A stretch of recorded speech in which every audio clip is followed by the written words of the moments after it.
If you think silence is peace, you have never stood alone in the middle of the Nevada desert at 3 a.m. It is not mere silence, it is a physical pressure. It weighs heavily on your eardrums, heavy enough that you can hear the blood rushing through your own veins. I have been working at the Last Chance gas station, sitting lonely on Route 93 for 6 months now. 6 months of smelling gasoline mixed with the smell of sun-scorched dust. 6 months of drinking coffee black and thick as tar to stay awake. And 6 months of following the list of bizarre rules that the old owner, Mr. Henderson, taped to the cash register with black electrical tape. This gas station is a forgotten relic from the 90 seconds, nestled amidst hundreds of miles of nothing but sand, cacti, and darkness. During the day, the temperature can melt asphalt, but at night, the desert cold is like icy fingers slipping through the jammed automatic sliding glass doors. The job was supposed to be simple. I am a dropout student, needing cash, and Last Chance pays 3 times the minimum wage for the night shift. At first, I thought it was because of the danger of being robbed. But no one goes to rob a gas station 80 miles from the nearest town. They pay high for other things. I remember clearly the first night I took the job. Mr. Henderson, a man with a face as wrinkled as a topographical map, did not shake my hand. He pointed at the yellowed paper taped next to the cash register. "Read it," he hissed, his voice hoarse with the smell of cheap tobacco. "And don't ask why. Just follow it, and you'll survive to get paid." Tonight is the 180th night I've worked. The handwritten paper scrawled, ink faded in places. Always lock the outdoor restroom door after 11:30 p.m., no matter who bangs on the door to get in. If you see a flashlight beam from the western dunes, turn off all station lights and hide under the counter. Most important. If a blue 1952 Hudson Hornet pulls into pump number 4 at 2 a.m., just pump gas. Don't speak. Don't look in the rearview mirror.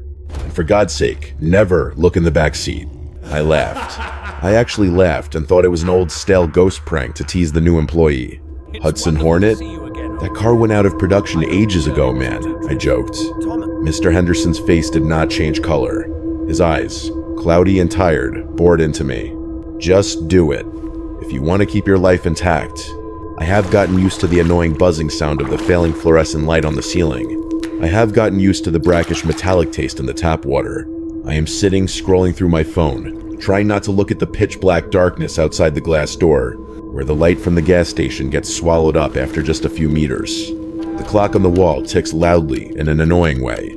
1:58 a.m. The atmosphere in the gas station suddenly changes. It becomes thick, like when the pressure drops suddenly before a major storm. The hairs on the back of my neck stand up, a primal reflex warning that a predator is approaching.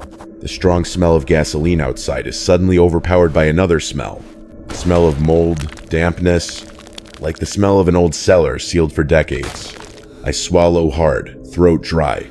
I put the phone down. Outside, from the endless night of Route 93, 2 sickly yellow weak beams of light begin to appear, tearing through the darkness. Not the bright white LED lights of modern trucks. It is the cloudy, dim yellow light of car headlights from the last century. The clock jumps to 2 a.m. I rushed into the station, locked the glass door, hands shaking so much I almost dropped the keys. My heart pounded as if it wanted to burst out of my chest. The pale white fluorescent light in the store, the thing I used to hate bitterly, is now the only life buoy in the sea of pitch black night out there. I spread the bills on the counter. Under the light, their discrepancy appeared clearly. It was 3 $5 bills and 2 $1 bills. But they were not like modern greenback bills. The seal to the right of President Lincoln was not green, but dark blue. The text above did not say Federal Reserve note, but silver certificate. I held one up, examining it under the light. Series 1935. Another was Series 1950. They were brand new. Edges sharp as razors, paper surface smooth, never touched by a user. But when I rubbed my finger on the paper, I felt a biting cold transmit into my flesh, and that foul smell, the smell of a damp basement mixed with preservative chemicals, rushed up my nose, making my stomach churn. I tried to reassure myself. Maybe an eccentric antique currency collector, I thought.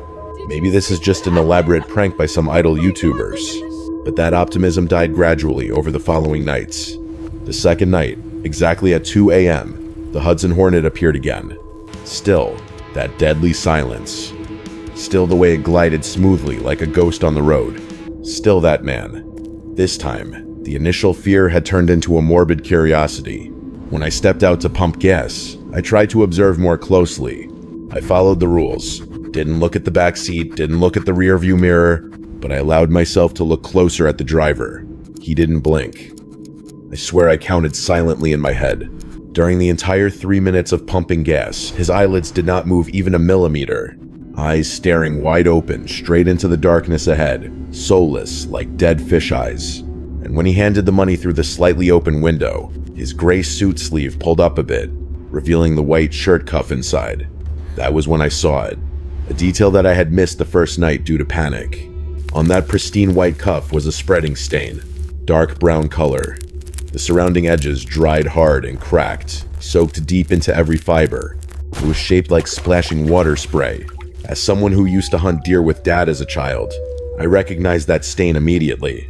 It wasn't oil, nor coffee or sauce. It was blood. Old blood, dried for a long time. I took the money, fingers accidentally touching the back of his hand. This time, I felt something even worse than the cold. His flesh was stiff, with no elasticity, like touching a block of frozen meat wrapped in old leather. "Thank you," I whispered, voice trembling. He didn't answer. The window rolled up. Screech, screech, screech. The car vanished into the night again. I stood there, amidst the smell of gasoline and cold desert. On my thumb, where I had just touched his hand, stuck a thin layer of ash-gray powder. I lifted it to smell. The smell of ashes. I knew I had to do something. Fear had given way to an extreme panic that threatened to drive me insane. If I told this to the police, they would make me take a urine test for drugs. If I told Mr. Henderson, he would fire me for being nosy. Therefore, on the fourth night, I decided to find evidence myself. I secretly propped my phone against the gum display box on the checkout counter, aiming the camera straight at pump number 4. I pressed the video record button at 1:55 a.m. 2 a.m. The car arrived. Still punctual to the second. I went through the process like a machine. Went out, pumped gas, took the cold bills, watched the car leave. When I returned to the counter and picked up the phone with trembling hands, hoping to find an answer, what I got was a new horror. The video was 10 minutes long, but in the video, there was no car at all. The screen only recorded the deserted dark gas station. But what made my stomach churn was the image of myself. In the video, I walked out, walking to the empty space next to pump number 4. I performed the action of removing the gas cap, of thin air. I held the pump nozzle and inserted it into the void. The nozzle floated in midair, gas still flowing, money still ticking. Then I stood there, talking to myself, accepting nothingness from an invisible hand. But the sound was the worst thing. No smooth engine sound, no crickets chirping, only a screeching static. Static. Sound of extreme electromagnetic interference, mixed with low-frequency whispering moans that made my nose start bleeding immediately upon watching the clip. I am not crazy. The old bills on the table are real. The ash stain on my hand is real. But that car, it doesn't exist in this physical world in a normal way. That night, I didn't sleep. I sat rifling through a pile of old rotting files under the checkout counter, searching for anything about the history of this place. And I found an old newspaper headline clipped inside a 1952 ledger, paper yellowed and crumbling. Whole family missing on Route 93. Police found skid marks, but no car. A black and white photo of a man in a suit, standing next to a brand new Hudson Hornet. He is smiling, arm around a beautiful woman and a young boy. That was my customer. The only difference is that in the photo, his eyes still had soul. The fifth night. The night all rules were broken. The clock strikes 2 a.m. Pale yellow headlights sweep across the sand again. The Hudson Hornet glides in. But this time, something is wrong. Instead of stopping smoothly at the pump, the car jerked violently. Then the engine died just before reaching the right spot. The headlights snapped off. The gas station sank into a dim gloom, only the flickering neon light from the sign above casting onto the dark blue car paint. I held my breath waiting. According to procedure, the window would roll down and he would ask for a fill-up. But 1 minute passed, then 2 minutes, No squeaking. Squeaking. Sound of the window crank.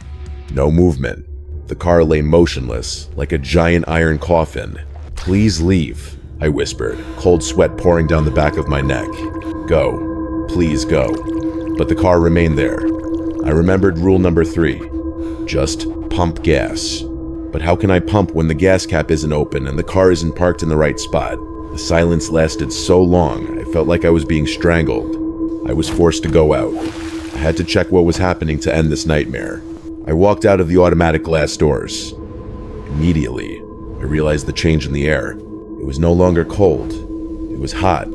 A sweltering, stifling heat, and the air reeked of burning metal.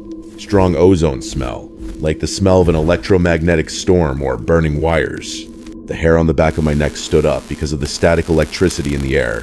I walked slowly towards the car, my footsteps echoing too loudly on the concrete. When I got close to the driver's window, I intended to tap lightly on the glass, but my hand stopped in midair. The car window was foggy, with a layer of steam on the inside, and on that foggy glass, imprinted thickly, were tiny handprints. Handprints of a child trying to scratch to get out. Survival instinct screamed in my head, "Run!" But my feet felt like they were nailed to the cracked concrete floor. Curiosity, the fatal trap of humanity, had conquered fear. I leaned in, bringing my face close to the rear door glass. My breath stagnated in my chest. Neon light from the gas station sign cast onto a corner of the glass, shining through the opaque layer of steam inside. There, I saw them. The woman sat on the left, wearing a 50-second style polka dot dress. The lace collar turned yellow. She sat rigid, hands placed neatly on her lap. But the head, her head was not right. It was cocked to one side at a 90-degree angle, seemingly only attached to the body by a thin layer of skin. Eyes wide open, whites only, staring blankly into the indefinite void. Next to her was a boy, probably about 8 years old. He wore a striped shirt and suspenders, but his chest caved in absurdly deep, as if it had been crushed by extreme force against a steering wheel or dashboard. They were not breathing.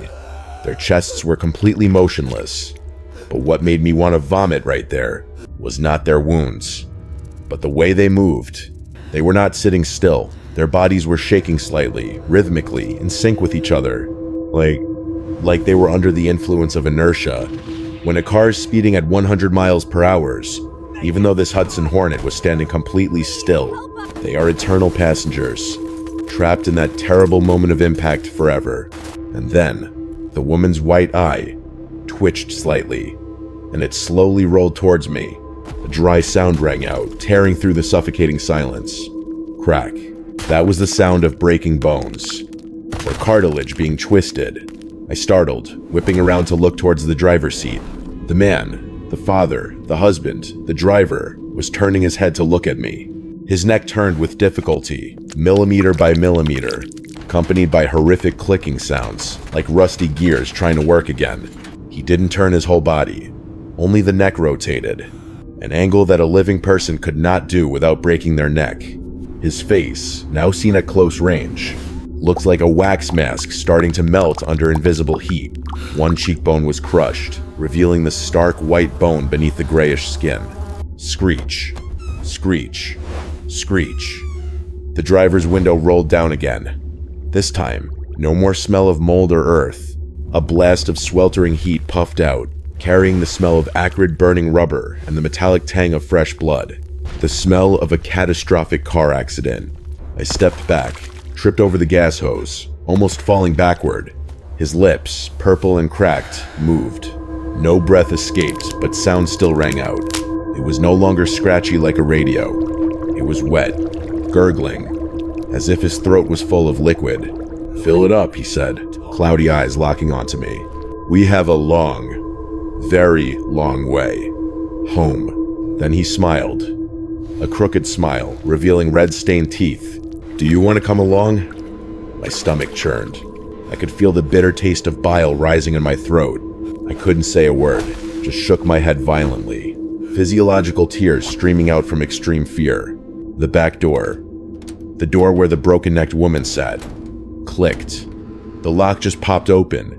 The back door of the Hudson Hornet swung open with an ear-piercing metallic groan, as if the hinges had been rusted for centuries. No one stepped down. Instead, a woman's hand reached out from the darkness inside the car. The hand was gaunt, pale, with abnormally long fingers. The fingernails were bent backwards, revealing the raw red flesh underneath. Traces of desperate scratching against the car door in the final moments before death. She waved. A rigid, jerky, inviting gesture. Come. Here. The voice did not come from her mouth.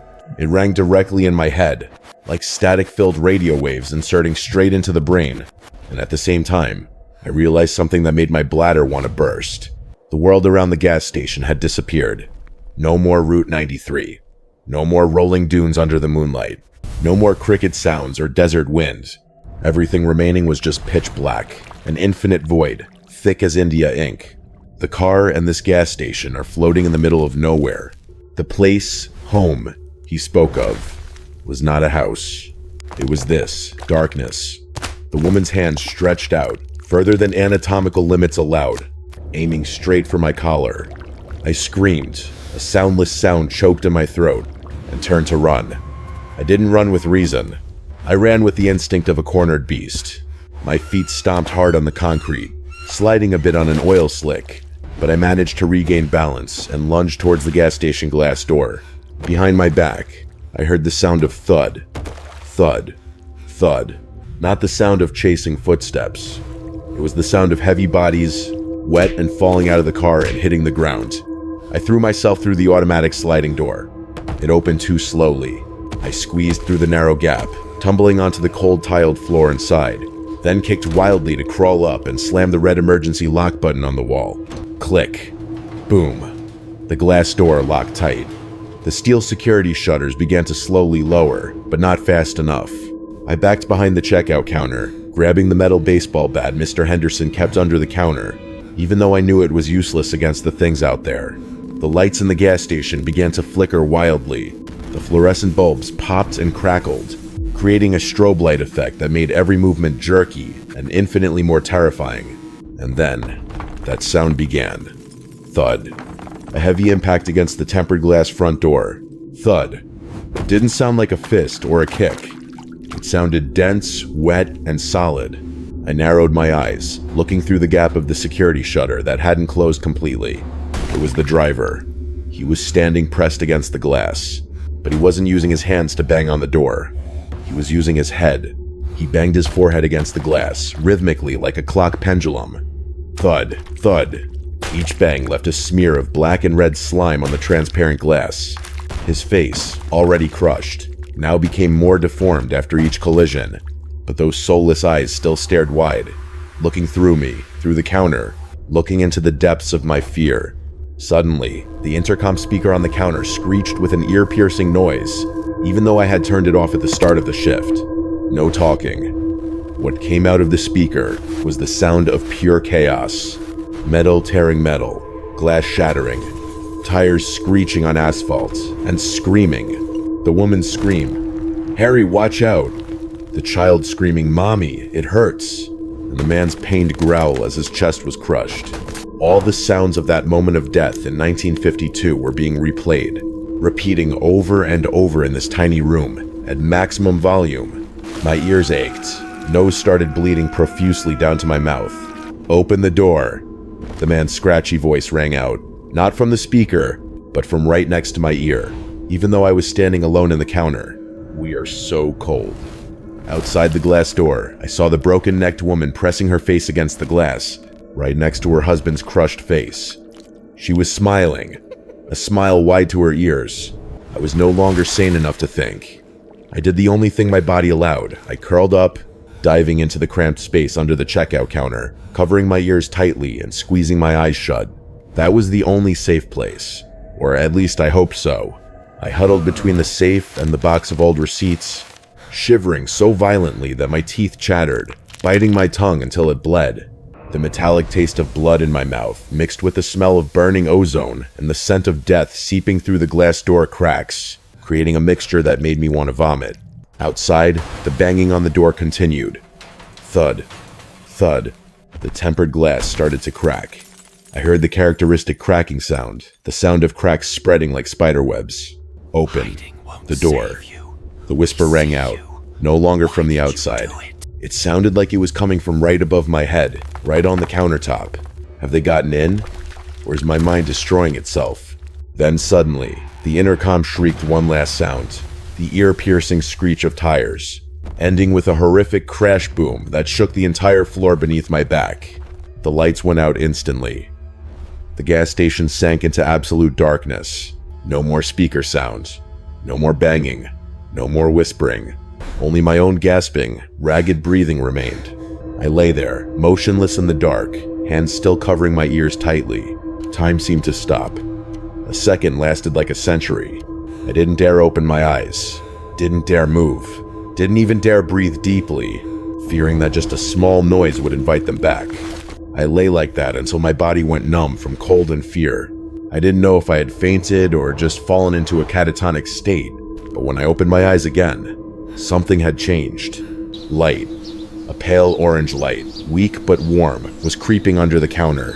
I crawled out from under the counter like a wounded animal, joints aching painfully. The sun has risen. The harsh morning sunlight of the Nevada desert shone through the glass door, burning away the ghosts of last night. The wall clock reads 6:15 a.m. The gas station was quiet. The soft drink fridge hummed. A truck drove in the distance on the highway. Sounds so normal they made me want to burst into tears. But I couldn't cry, because what I saw before, my eyes choked all emotion. The gas station glass door was not broken, but it was not clean. On the outside, right at my eye level, was a dried black blood stain the size of a dinner plate. In the center of that blood stain stuck a patch of hair. Real hair, matted with ivory white fragments. Skull fragments. Around that impact smear were dozens of handprints covered in black mud and oil. Dense, overlapping each other as if a crowd had tried to claw their way in. I looked down at the checkout counter. 5 silver certificate bills were still lying there, but now they were no longer new. They were old, yellowed, and one of them, the Series 1950 bill, was scorched at one corner, stained with black smoke. I staggered out the door. The dry morning desert air rushed into my lungs, chasing away the moldy smell of death. I looked towards pump number 4. There was no Hudson Hornet at all, but on the concrete, right where the car had parked, was a large puddle. No, not water. It was a thick mixture of old oil, green radiator, coolant, and diluted blood. It was steaming profusely under the sun. And then I saw my car. I parked my Honda Civic on the side of the gas station, far from the pump area. But now, it wasn't there. It was parked right in the middle of the station exit, facing the desert, the driver's door wide open. I ran to my car, heart pounding. On my driver's seat, placed neatly on the cushion, was something. An old ash-gray fedora, the brim covered in dried blood. And beneath the hat was another $1 bill. On the bill was a scrawled handwritten note in bright red ink, shaky handwriting. See you tonight. I didn't need 2 seconds to make a decision. I didn't go back into the station to get my bag, nor did I care about this month's salary or any explanation for Mr. Henderson. I rushed into my car, threw the bloody fedora to the ground, started the engine, and floored the gas pedal. I fled Nevada as if hell was opening its mouth right behind my wheels. That was 3 years ago. I am currently living in Seattle, where it rains all year round, and there are no deserts within a radius of hundreds of miles. I work at a warehouse, day shift, where there are always at least 20 people around. I am never alone anymore, but you cannot run away from the thing that has marked you. I sold that car immediately upon arriving in the city, but it didn't help. Every time I drive, any car, at night, I have to cover the rearview mirror, because if I look into it, even for a second, I see it again. 2 pale yellow blurry spots of light appear from far away in the darkness, always keeping a certain distance, never overtaking, nor ever being left behind. And sometimes, on the quietest nights, when I lie in bed trying to fall asleep, I smell that smell again, the smell of moldy earth mixed with strong gasoline, and I hear the screech, screech, screech, of a window crank ringing right outside my 3rd floor apartment window. I am not writing this story to entertain you. I am writing it as a warning. If you are driving on Route 93 through Nevada at night, and you see an old gas station named Last Chance still lit up, do not stop. No matter if you are running out of gas, no matter how badly you need to pee, or even if you see a man in a gray suit waving for a hitchhike on the side of the road, just run. Don't look back. Because if your clock strikes 2 a.m. and you see a blue Hudson Hornet, then it is already too late. It doesn't need gas. It needs new passengers for its eternal trip home. And I think its back seat still has room.